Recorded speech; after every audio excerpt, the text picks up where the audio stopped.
Today I'm going to talk to you about UFOs and some other stuff. Are UFOs real? Here's a UFO history, and I'm going to talk about Project Blue Book. The stars are a beautiful and mysterious wonder. Mankind has observed the night skies for thousands of years, wondering if we were alone in the universe. In modern times, mankind cast their eyes on the heavens and has ventured forth to discover the intriguing mysteries surrounding our solar system. To the ancient Egyptians, the stars represented life itself, and this was where life began. This was exhibited in their mythology, magic, and ceremonial rituals. One such myth was the belief that all life on Earth started with a visitation from the outer-worldly race of extremely intelligent beings called the Annunaki.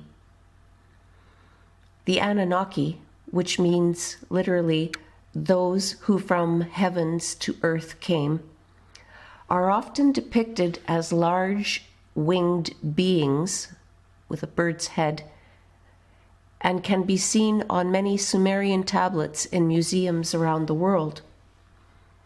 The ancient Egyptians believed the Anunnaki to be of a higher power, living in the cosmos, and that the stars in the heavens were gods and goddesses ruling over all life forms here on Earth.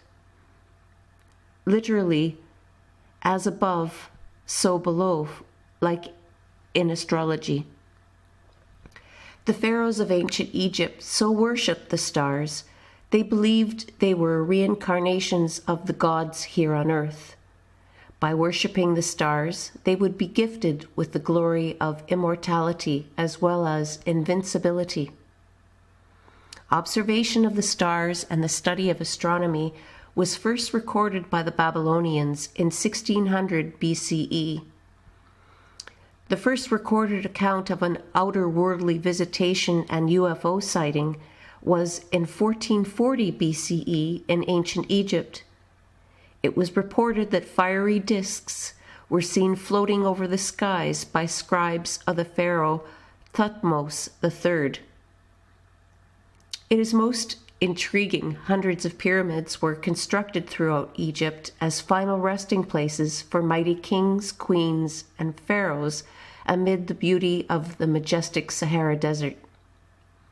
Interestingly, each pyramid, when observed from the air, appears to align perfectly with the stars in the night sky. This is evident when we look up at the alignment to the Egyptian pyramids of the Giza necropolis with the constellation Orion.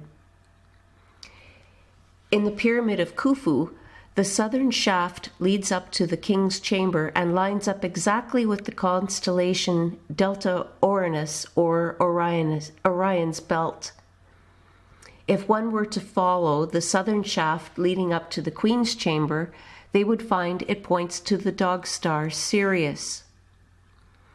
Inside many of the pyramids, we can see interesting hieroglyphics that suggest the ancients were in possession of technology that was very advanced.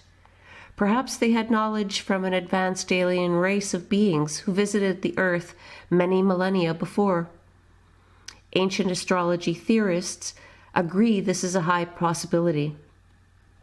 There was also an ancient scroll that was discovered approximately 10 or 20 years ago by archaeologists in China that described a spacecraft from the 1400s. On a vellum scroll contained the daily events recorded by a city of people isolated in the mountains. The record contained mundane yearly events such as weather, births, deaths, and results of rice harvests.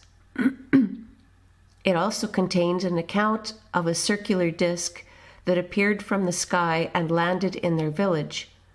Hundreds of people witnessed the spacecraft and the friendly beings that came out of the craft.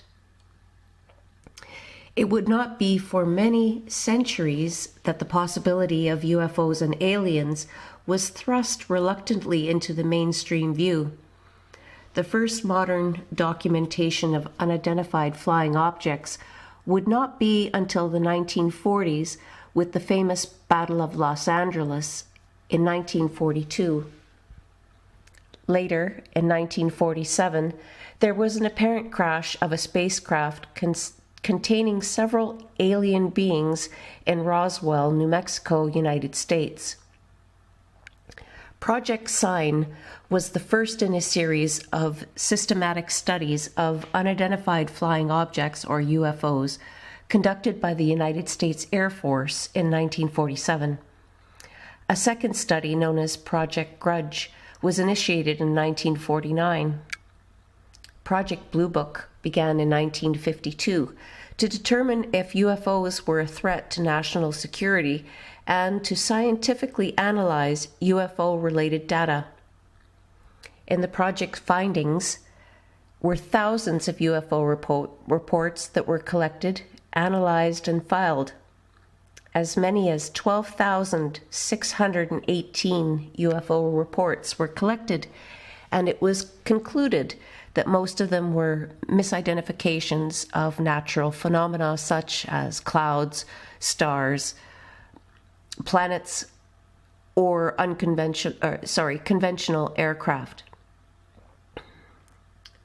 According to the National Reconnaissance Office, a number of the reports could be explained by flights of the formerly secret reconnaissance planes such as the U-2 and A-12. The first man to actually fly in space was Russian cosmonaut Yuri Gagarin on April 12, 1961. The first American in space would not fly until a few weeks later, when Mercury astronaut Alan Shepard made the historic milestone as well. Most befittingly, NASA's first missions were named Project Mercury and Project Gemini. Project Mercury Redstone became a reality when it successfully ascended to the heavens on May 5, 1961 at 9:34 a.m. from Launch Complex 5 at Cape Canaveral Air Force Station in Brevard County, Florida, USA. Alan Shepard stated the words, "What a beautiful view."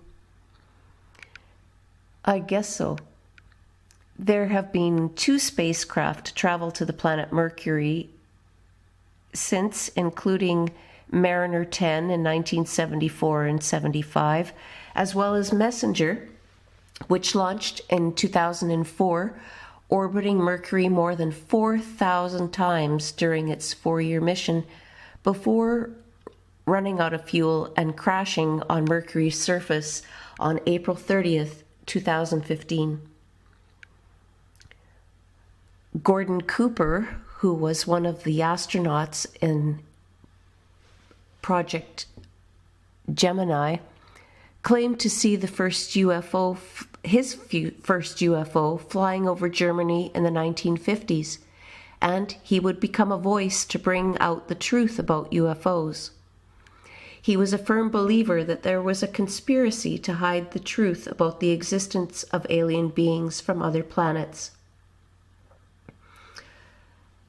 A small percentage of the staggering number of UFO reports were quickly dismissed despite being an extraordinarily high number of reports for the 1950s and 60s.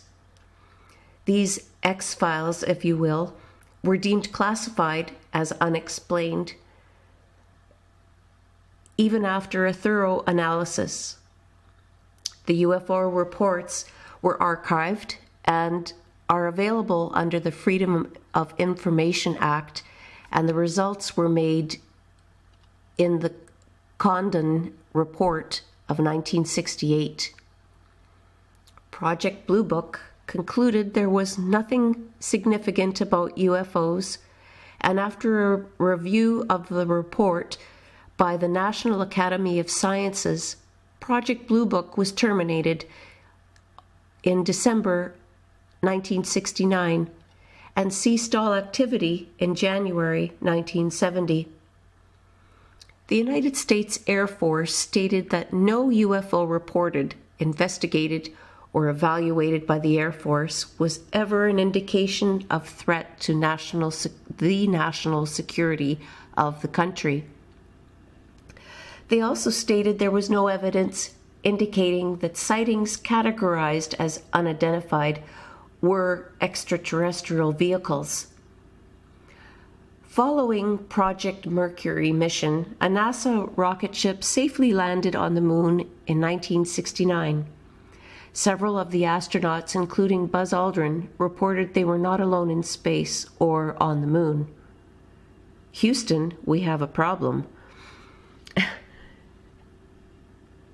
That, to their amazement, they had the company of alien spacecraft in their view. Many of these astronauts stood by these claims for the rest of their lives. And something I want to point out for people that are skeptical is these men were already world famous, and they had no reason whatsoever to make such a fantastic claim at the risk of public shame, ridicule, and risk of losing their respected position in society. As of 2019, there has been even more interest in the possibility of alien beings and outer-worldly visitations with the popular shows Ancient Aliens on the History Channel and Project Blue Book. We also have a new term to describe UFOs in 2019. Now they are also known as Unidentified Aerial Phenomenon, or UAPs for short. Many people have also found valuable information on UFOs from the knowledge shared by Dr. Stephen Greer through the Disclosure Project and the Mutual UFO Network, also known as MUFON. So keep your eyes open and look up to the stars with an open mind, and you too may see something you didn't expect. A star that suddenly starts moving, or a faint orange orb that may catch your view and give you a fright. Science cannot or will not explain these unusual phenomenon yet, nor crop circles, spacecraft, or aliens. But the truth is out there, and perhaps over the next 10 years, as we approach the age of Aquarius, full disclosure will be unavoidable. Stay tuned. Do you have a special question about your future? Ask me a question starting at $25 for a detailed answer, approximately 800 to 1200 words written by me and my words. Check out the link below.